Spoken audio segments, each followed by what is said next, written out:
નમસ્કાર. દિવસભરના તાજા સમાચારોમાં તમારું સ્વાગત છે. તમારી સાથે હું છું પિનલગીરી ગોસ્વામી. સમાચારો વિસ્તારથી જાણીએ એ પહેલા મહત્વના સમાચારો ઉપર એક નજર. નમસ્કાર મિત્રો, અત્યારના સૌથી મોટા અને અગત્યના સમાચાર સામે આવી રહ્યા છે સુરતથી. સુરતમાં 943 કરોડના ડબ્બા ટ્રેડિંગનો પર્દાફાશ કરવામાં આવ્યો છે.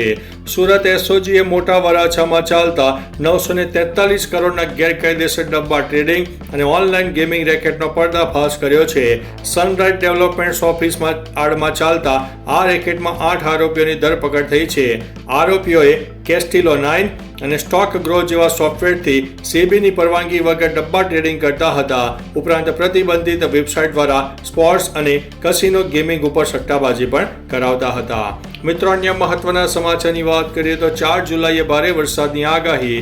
જુલાઈમાં ક્યાં કેવો વરસાદ પડશે તેને લઈને હવામાન વિભાગ દ્વારા એક આગાહી કરવામાં આવી છે.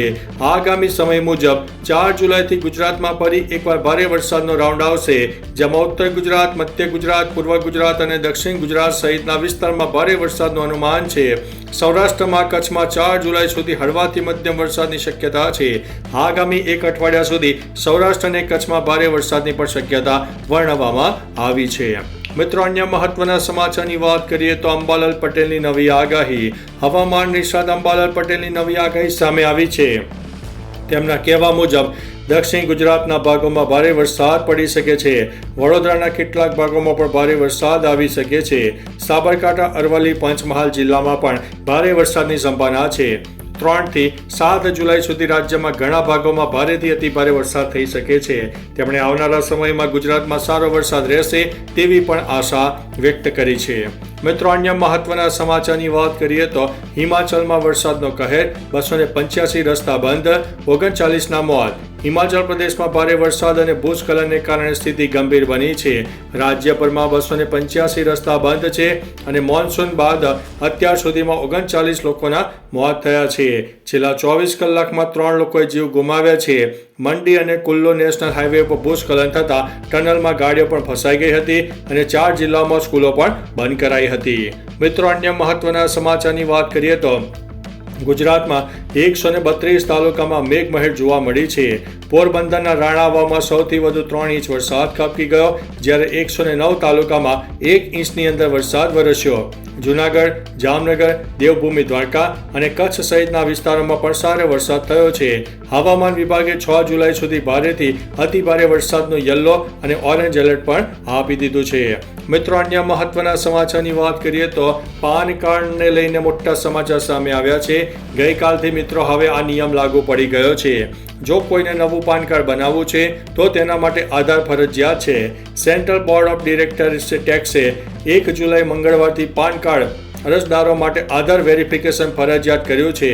આ પણ નોંધી લો કે હાલના પાન ધારકોને 31 ડિસેમ્બર સુધીમાં તેમના પાન કાર્ડને તેમના આધાર નંબર સાથે લિંક કરાવવું રહેશે.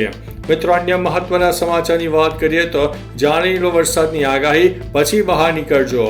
મેઘરાજા જુલાઈની શરૂઆતમાં જ તેમની કૃપા વરસાવી રહ્યા છે, ત્યારે ગુજરાતમાં ગાજવીજ સાથે પવન પણ ફૂંકાવાની શક્યતા છે, જેમાં અરવલ્લી, મહીસાગર, પંચમહાલ, દાહોદ, વડોદરા, છોટાઉદેપુર, નર્મદા, ભરૂચ, સુરત, ડાંગ, તાપી, નવસારી, વલસાડ, દમણ, દાદરાનગર હવેલી, અમરેલી અને ભાવનગરમાં વરસાદનું યલો એલર્ટ આપવામાં આવ્યું છે.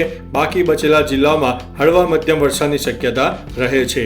મિત્રો, અન્ય મહત્વના સમાચારની વાત કરીએ તો કોમર્શિયલ સિલિન્ડર સસ્તા થયા. સતત 4થા મહિને એલપીજી પર મોટી રાહત મળી રહી છે. કોમર્શિયલ ગેસ સિલિન્ડરના ભાવમાં સતત 4થા મહિને ઘટાડો થયો છે. જુલાઈના પહેલા દિવસે દિલ્હીમાં કોમર્શિયલ ગેસ સિલિન્ડરના ભાવમાં 58.5 રૂપિયાનો ઘટાડો થયો છે.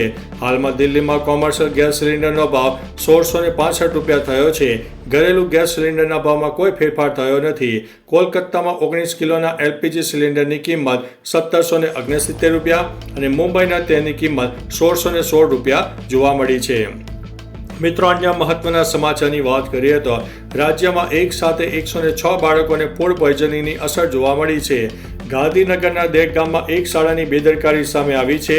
અહીં જાગ ગામમાં 106 બાળકોને ફૂડ પોઈઝનિંગની અસર જોવા મળી છે. JM દેસાઈ સ્કૂલની આ ઘટના છે. આ દરમિયાન 225 માંથી 106 બાળકોને ફૂડ પોઈઝનિંગની અસર જોવા મળી છે. સ્કૂલની હોસ્ટેલમાં ભોજન જમ્યા બાદ બાળકોને આંખે ઝાંખું દેખાવા લાગ્યું હતું. બાળકોને સારવાર માટે ગાંધીનગર સિવિલમાં લઈ જવાયા હતા. મિત્રો, અન્ય મહત્વના સમાચારની વાત કરીએ તો ધોધમાર વરસાદ ખાબકી ગયો. વરસાદની આગાહી વચ્ચે જે તે વિસ્તારોમાં વરસાદ ખાબકી ગયો. ઉત્તર ગુજરાતમાં મેઘરાજા મહેરબાન થયા. અરવલ્લી જિલ્લામાં ધોધમાર વરસાદ પડ્યો. મેઘરજ તાલુકાના ગ્રામ્ય વિસ્તારમાં પણ વરસાદ પડ્યો. રેલાવાડા અને ઈસરી પંથકમાં પણ ધોધમાર વરસાદ પડ્યો. મિત્રો, ઉલ્લેખનીય છે કે હવામાન વિભાગે હજુ પણ 2 દિવસ જોરદાર વરસાદની આગાહી વ્યક્ત કરી છે. ત્યારે ગત 24 કલાકમાં 191 તાલુકામાં વરસાદ પડ્યો છે, જેમાં વ્યારામાં 4.5 ઇંચની આસપાસ વરસાદ નોંધાઈ ગયો છે. મિત્રો, અન્ય મહત્વના સમાચારની વાત કરીએ તો વડોદરામાં 3 નાયબ મામલતદારોને સસ્પેન્ડ કરવામાં આવ્યા છે. જિલ્લા કલેક્ટર અનિલ ધામેલિયાને આ મામલતદારોને બિલ્ડરની ફાઇલ મંજૂર કરવા મામલે સસ્પેન્ડ કર્યા છે. મહીસાગરના પાનમા ડેમની સપાટી વધતા ડેમમાંથી 9,968 ક્યુસેક પાણી નદીમાં છોડવામાં આવ્યું છે. તેથી નદી કાંઠાના 22 ગામોને એલર્ટ કરી દેવામાં આવ્યા છે. થરાદમાં સૂચિત મંડળીએ દૂધ લેવાનું બંધ કરતા પશુપાલકોમાં રોષ ફેલાયો છે. મિત્રો, અન્ય મહત્વના સમાચારની વાત કરીએ તો છેલ્લા 24 કલાકમાં 191 થી વધુ તાલુકામાં મેઘમહેર જોવા મળી છે. જેમાં તાપીના વ્યારામાં 4 ઇંચ, જામનગરના કાલાવાડામાં 3.25 ઇંચ તેમજ કલોલ, રાણાવાવ, કપરાડામાં 3.3 ઇંચ, બારડોલી, સોનગઢમાં 3.3 ઇંચ, જેમાં રાજ્યના 9 તાલુકામાં 2.5 ઇંચ જેટલો વરસાદ થયો છે. 18 તાલુકામાં 2 ઇંચથી વધુ વરસાદ ખાબકી ગયો છે તથા અન્ય તાલુકામાં 1.5 થી 1.5 ઇંચની આસપાસ વરસાદ થઈ ગયો છે. મિત્રો, અન્ય મહત્વના સમાચારની વાત કરીએ તો તેલંગાણામાં કેમિકલ ફેક્ટરીમાં વિસ્ફોટ, મૃતકોની સંખ્યા 34 થઈ છે. સોમવારે તેલંગાણાના સંગારેડ્ડી જિલ્લામાં એક દવાની ફેક્ટરીમાં વિસ્ફોટ થયો. આ ઘટનામાં મૃત્યુઆંક વધીને 34 થયો છે. 2 ડઝનથી વધુ લોકો ઘાયલ થયા છે. વિસ્ફોટને કારણે ફેક્ટરી યુનિટ ધરાશાયી થયો અને આગ નજીકની ઇમારતમાં ફેલાઈ ગઈ. વિસ્ફોટ સમયે ઘણા કામદારો રિએક્ટર પાસે કામ કરી રહ્યા હતા. આ ફેક્ટરીમાં ઓડિશા, યુપી અને અન્ય રાજ્યના સ્થળાંતરિત કામદારો કામ કરતા હતા. મિત્રો, અન્ય મહત્વના સમાચારની વાત કરીએ તો શાકભાજીના ભાવ આસમાને જોવા મળ્યા છે. ગુજરાતમાં ચોમાસાની સિઝન જામતા ભારે વરસાદને કારણે અનેક રસ્તાઓ પર પાણી ભરાઈ જતા લોકોને હાલાકીનો સામનો કરવો પડ્યો છે. શહેરમાં જીવન જરૂરિયાત ચીજવસ્તુઓ પહોંચાડવાની મુશ્કેલી પડી રહી છે. ખેતરોમાં વાવેલા શાકભાજીને પણ ભારે નુકસાન થયું છે, જેની સીધી અસર શહેરી લોકો ઉપર પડી છે. અમદાવાદમાં મોટાભાગના શાકભાજીનો ભાવ 100 રૂપિયા કિલોએ પહોંચી ગયો છે. શાકભાજી મોંઘી થતાં ગૃહિણીઓનું બજેટ ખોરવાયું છે. તો ચાલો મિત્રો, ફરીથી દેશ અને દુનિયાના સુપરફાસ્ટ સમાચાર લઈને મળતા રહીશું. ત્યાં સુધી અમને રજા આપશો. નમસ્તે.